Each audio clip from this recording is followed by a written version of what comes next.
Bienvenue dans notre nouvelle pastille Mindset, dédiée aux entrepreneurs en quête de sens et d'épanouissement. Nous avons l'immense plaisir d'accueillir David Gomez, révélateur de votre pleine confiance et préparateur des 3 piliers de l'excellence.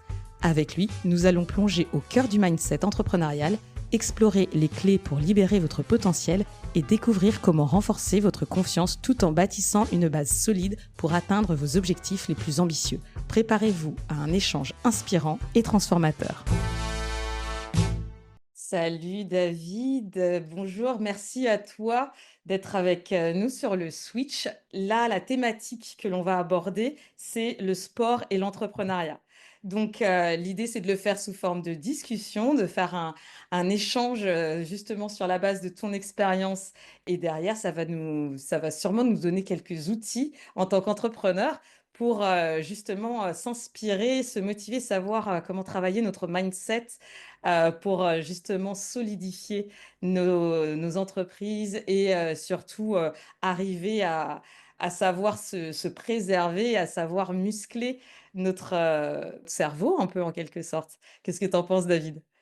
Déjà, bonjour Stéphane, merci beaucoup pour l'invitation. Alors, j'aime bien dire que je suis un homme qui fait du mieux qu'il peut pour servir soi-même et son prochain. Mais pour servir soi-même, il a besoin de s'aimer. Et puis, mon métier, c'est d'accompagner les entrepreneurs à sortir vraiment, tu sais, de cette fatigue chronique, ce stress chronique, voire même cet épuisement, pour qu'ils puissent regagner une vie équilibrée à la fois sur le domaine professionnel et personnel, mais avec leurs valeurs. Mais surtout que ça dure dans le temps, tu sais, parce que reprendre Ouais. de l'énergie, reprendre une forme d'énergie comme ça et puis qu'après ça au bout de quelques mois ça tombe, ça en vaut pas la peine et ce que je peux voir, ce qui est absolument dingue, c'est à chaque fois que j'accompagne des entrepreneurs, ça dure dans le temps. Pour moi, un entrepreneur, il va pouvoir construire l'entreprise à la mesure de comment il se connaît.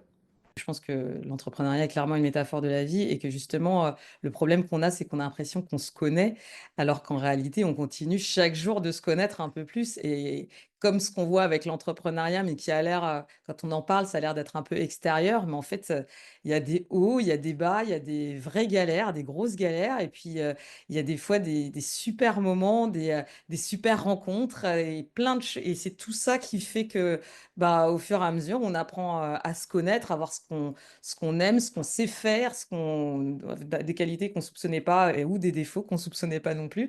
Et du coup, de pouvoir essayer d'être un meilleur humain, un peu comme tu disais tout à l'heure.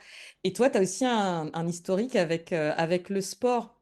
Et je trouve que en fait, c'est très intéressant de voir au travers de ton parcours que tu, tu prêches un peu ce que déjà tu as vécu, ce que tu sais, et que ça fait partie justement de tes accompagnements aujourd'hui et des connaissances que du coup tu as développées tout au long de ces années. Est-ce que tu peux nous parler un peu de justement de ton parcours du sport à l'entrepreneuriat?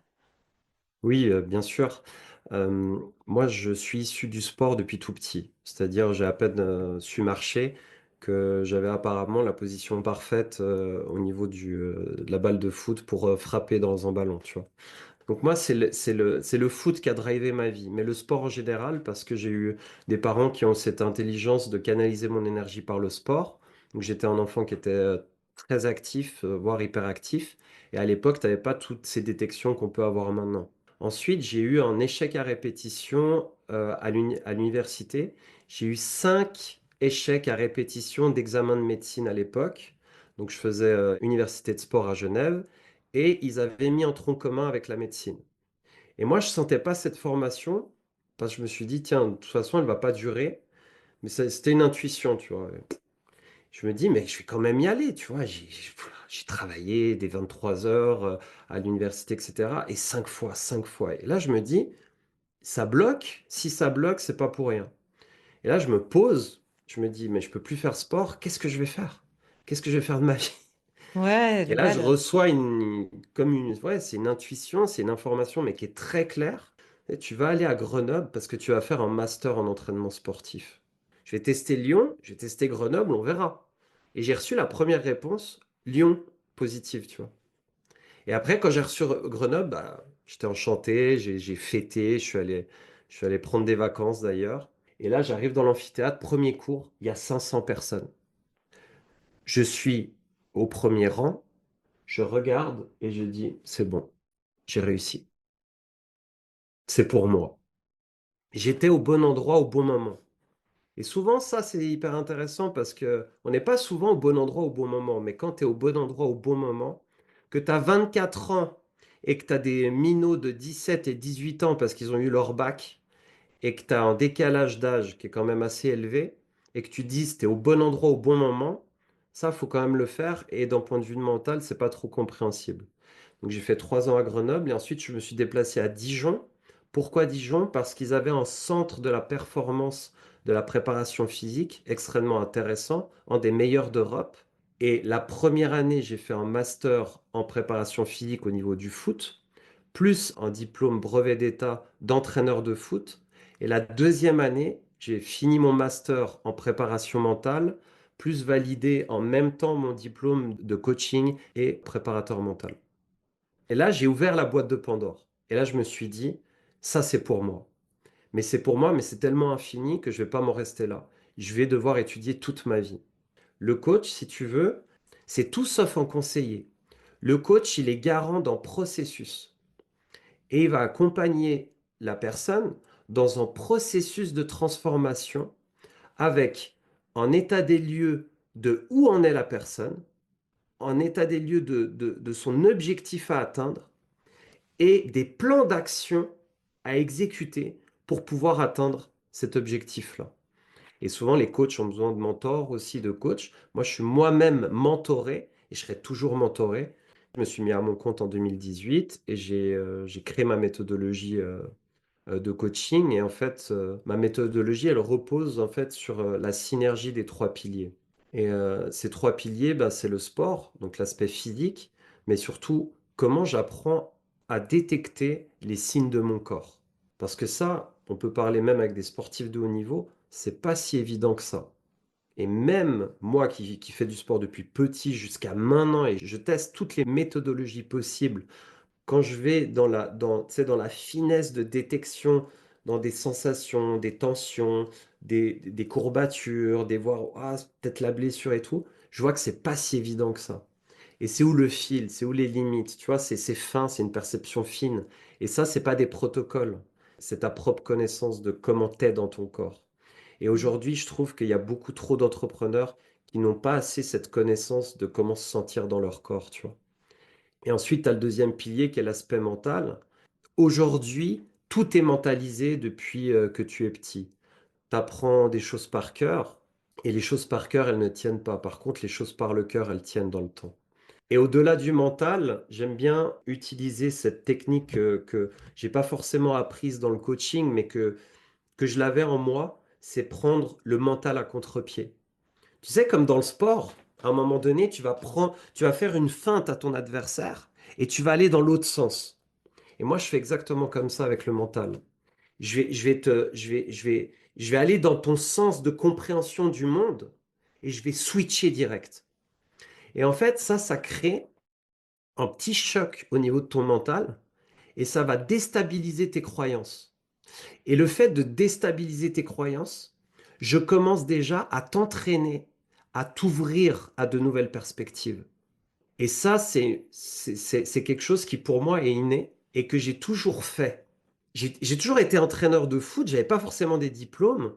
Et plus j'avais de diplômes et de connaissances, plus je me disais, mais j'ai l'impression d'être moins bon, tu sais, qu'au tout début. Mais parce qu'au tout début, je découvrais. Et j'allais peut-être plus dans cette spontanéité des dons que j'avais. Et plus après je mettais de connaissances et de structure, bah peut-être que je coupais un petit peu ça. Mais c'était aussi nécessaire, tu vois ce que je veux dire. En entrepreneur, s'il met trop de structure, il étouffe sa vitalité. En sportif, s'il met trop de structure, il étouffe sa vitalité. S'il est dans la pleine créativité, mais pas assez de structure, ben, il va pas avoir de résultats ou très peu de résultats, tu vois. Donc la structure est nécessaire, mais pas pour étouffer, à sa juste place, comme la créativité. Mais on a quand même besoin de cette créativité, etc. Et ensuite, le troisième pilier, c'est l'émotion. j'ai développé l'intelligence émotionnelle, donc je me suis fait former aussi, je me fais encore former à cette intelligence émotionnelle et comment utiliser l'émotion juste au bon moment, à la bonne intensité. Tu vas voir ta famille et tu vas commencer à savoir si tu es intelligent émotionnellement. Parce que c'est eux qui vont te renvoyer les meilleurs feedbacks au niveau émotionnel et les plus challengeants. Donc tu vois, quand tu crées cette synergie de ces trois piliers, tu génères l'excellence. Donc quand tu as cet état d'esprit, tu comprends plus trop la compétition pour détruire l'autre, mais tu commences à comprendre la véritable compétition. Et pour moi, c'est ça qui est véhiculé dans le sport. C'est la compétition envers toi-même pour t'élever, mais pour aider les autres à s'élever. Parce que toi, quand tu t'élèves, t'inspires les autres à s'élever, que ce soit dans le sport ou dans l'entrepreneuriat. On arrive tous les deux dans l'entrepreneuriat à accompagner des entrepreneurs, mais on n'utilise pas les mêmes outils, on n'a pas le même angle. Et je pense que ça, c'est super intéressant parce qu'on voit les mêmes choses éclore. Et derrière, par contre, la façon d'y arriver et ce que chacun de nous va muscler chez ces entrepreneurs, la raison pour laquelle ils viennent nous voir aussi, c'est parce que ça répond à un de leurs besoins spécifiques. Et ça, je trouve ça super important déjà de le comprendre. Et je trouve que tu vois ce point sur la connaissance et la structure, parce que moi, étant consultante en organisation et stratégie, ayant un background de juriste, la structure et la connaissance, c'est un peu le socle de ce qui a lancé ma vie professionnelle, on va dire. Et pour autant, Hmm. l'entrepreneuriat, c'est pour moi l'endroit où justement j'ai pu, à mon sens, être beaucoup plus créative. Parce qu'en fait, tu dois trouver des solutions. Et le challenge dont tu parles, qui est, je pense, intéressant à voir pour les entrepreneurs, c'est d'arriver à aller chercher cette créativité et des fois de se détacher un peu de cette structure et de ces apprentissages qui peuvent en réalité, par certains aspects et à certains moments, te retenir. Parce que tu te dis, ah, mais c'est comme ça qu'il faut faire.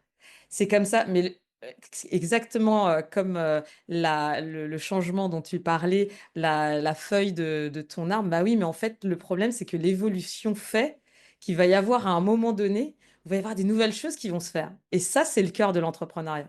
C'est une proposition.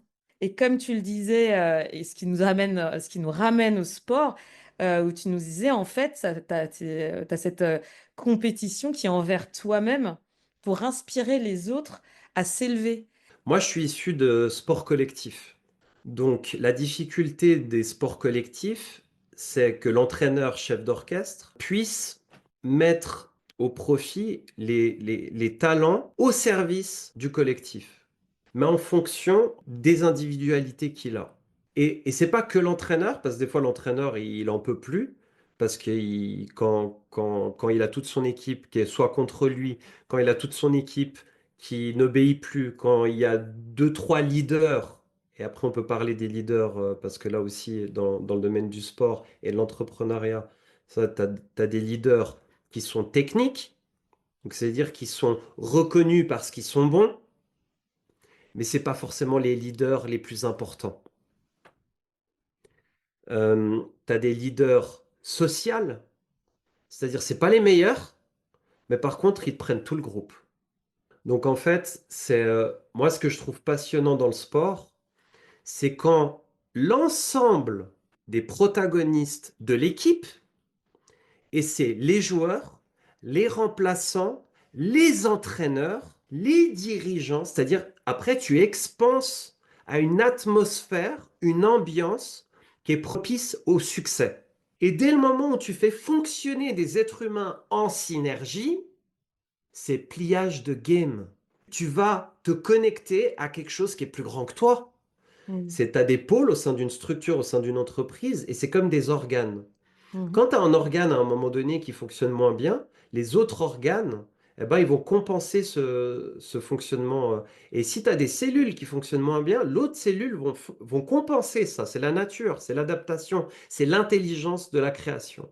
Je veux dire, c'est quoi la raison pour laquelle nous deux, on collabore comme ça? Je te connais pas, tu vois, je te connais pas, je pourrais me méfier de toi, je pourrais me dire, mais puis, qu'est-ce qu'elle veut? Elle veut, tu vois, et je pourrais me méfier de toi. Pareil pour toi. Tu pourrais te dire, ouais, bon, lui, c'est peut-être un beau parleur, il est intéressant, mais peut-être que, tu vois, on sait, on connaît pas ses intentions, etc., tu vois.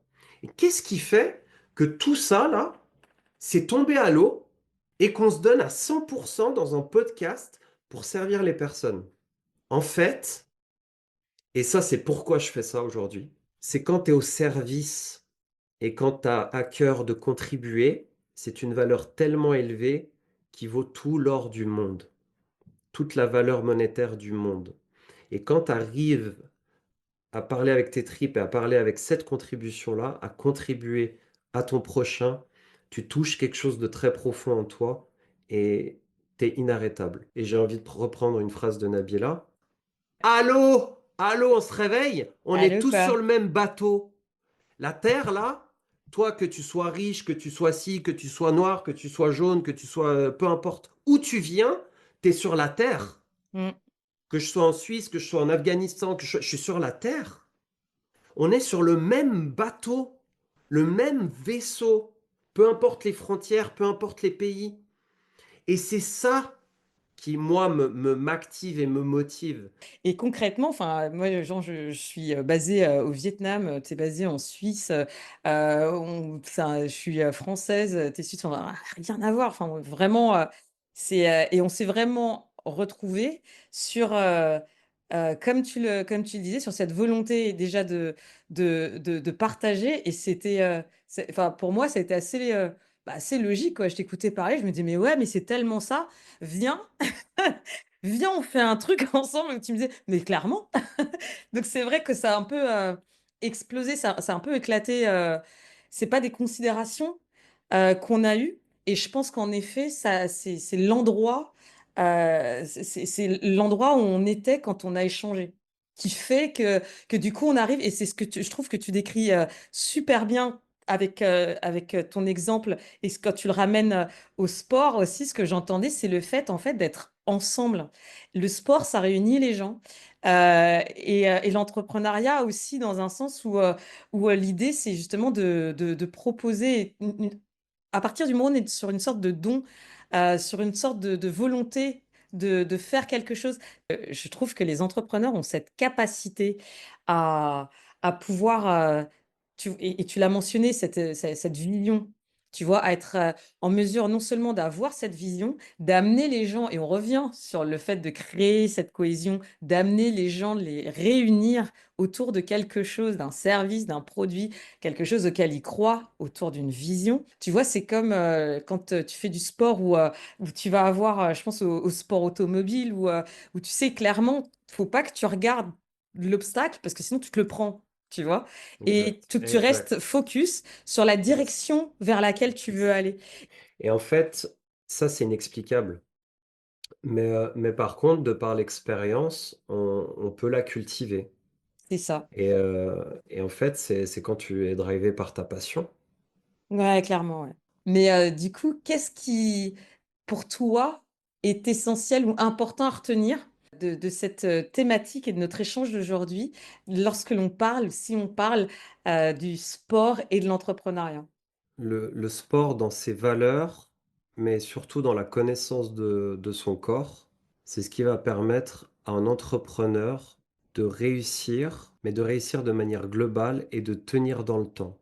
Parce que pour moi, la réussite, elle n'est pas liée à faire de l'argent. Pour moi, la réussite, c'est un peu comme ce qu'on a vécu.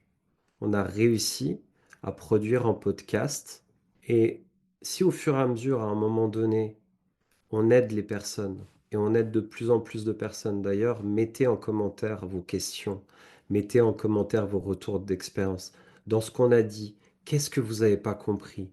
Qu'est-ce que vous avez capté? Qu'est-ce que allez mettre en place dès maintenant? Parce qu'on est là à votre service et qu'on aide de plus en plus de personnes et qu'on atteint à un moment donné, je sais pas moi, tu vois, 100 000 personnes et on propose un programme à 50 balles, bah forcément, on va gagner de l'argent. Mais avec cet argent, on va encore plus pouvoir vous aider. Mais le moteur premier, c'est pas l'argent, c'est kiffer la contribution que ce qu'on fait là, on peut le faire pendant 20 heures d'affilée s'il faut. Mais Non, pour c'est moi, vrai. la réussite, elle est liée à l'aspect pro et perso. Un homme et une femme, s'il construit pas sa famille à un moment donné, il peut pas prétendre à une réussite. Quand tu es entrepreneur, ou sportif, à un moment donné, tu réussis à être champion du monde. Le plus dur, c'est même pas d'être une fois champion du monde. C'est de le faire une deuxième fois, une troisième fois, une quatrième fois. De Le plus dur confirmer, pour ouais. un entrepreneur, c'est pas d'atteindre le premier million. C'est de le maintenir dans la C'est de durée confirmer. et de comprendre le process, parce que derrière, il y a un sacré process et le sport comme, l'entrepreneuriat, c'est pas un sprint. Un sportif qui donne tout une année, après on le voit plus pendant 4 ans. Donc c'est se gérer, c'est se préparer, s'entraîner pour pouvoir tenir dans la durée, à l'image du marathon. Tout ça, ça sert à quoi? Tout ce qu'on vient de dire, ça sert à quoi? Ça permet en effet de revenir sur toi et savoir de quoi tu es capable, savoir ce que tu as.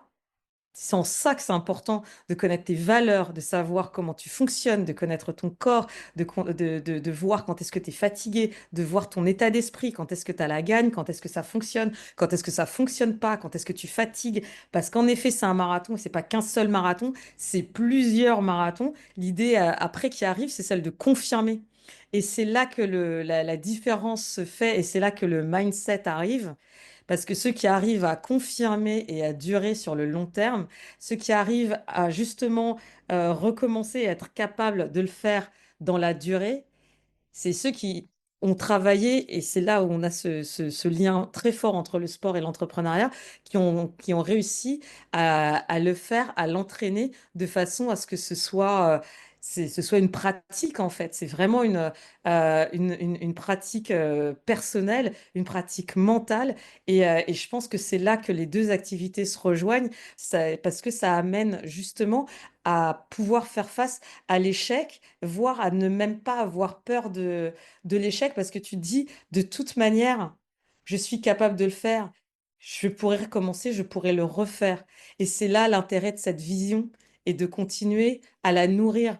Et elle va évoluer avec toi, elle va évoluer avec ton état d'esprit, elle va évoluer avec ta boîte, la boîte que tu pensais faire au départ parce que du coup j'accompagne des entrepreneurs du early stage, ce que tu pensais faire au début et ce que tu fais 3 ans après et ce que tu fais 10 ans après, c'est pas la Mais même bon. chose, ça évolue et c'est justement Et ça que ça te permet heureusement, d'avoir. Et et heureusement, heureusement, bien parce que sûr, si, regarde, j'ai une vision de ma vie dans 10 ans. Dans 10 ans, j'aurai une nouvelle vision. parce que tu auras évolué. Ah Et il oui. y aura d'autres choses qui Donc, se seront passées, qui auront nourri et ça sera le passé, si ça David se de dans trouve, 10 ans, quoi. pas du tout comme mes prévisions, parce que nous, on Bien essaie sûr. d'anticiper comment prévoir les choses, etc. Donc, tu as ta vision, garde ta vision. Entraîne ta vision tous les jours. Entraîne tes routines bonnes pour ta santé physique, mentale, émotionnelle. Et puis tes valeurs surtout.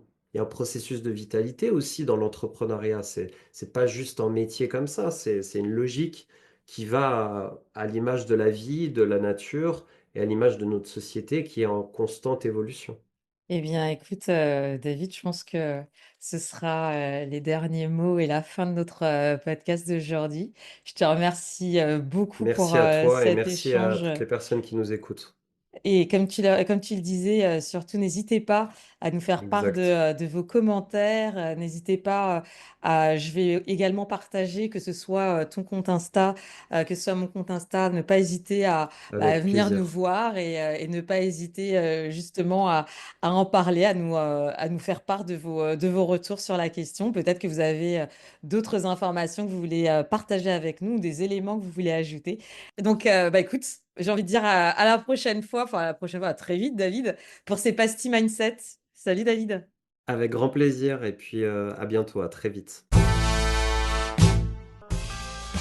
Merci d'avoir suivi cette pastille mindset en compagnie de David Gomez, révélateur de votre pleine confiance et préparateur des 3 piliers de l'excellence. Nous espérons que cet épisode vous a inspiré et donné les clés pour nourrir votre état d'esprit entrepreneurial. N'oubliez pas, le mindset est la fondation de votre projet et chaque petit pas compte pour atteindre vos rêves. Si vous avez aimé cet échange, donnez-nous 5 étoiles sur votre plateforme préférée et surtout, si vous connaissez quelqu'un que cela peut aider, partagez-le autour de vous et rejoignez-nous pour de prochains épisodes remplis de conseils, de stratégies et d'inspiration.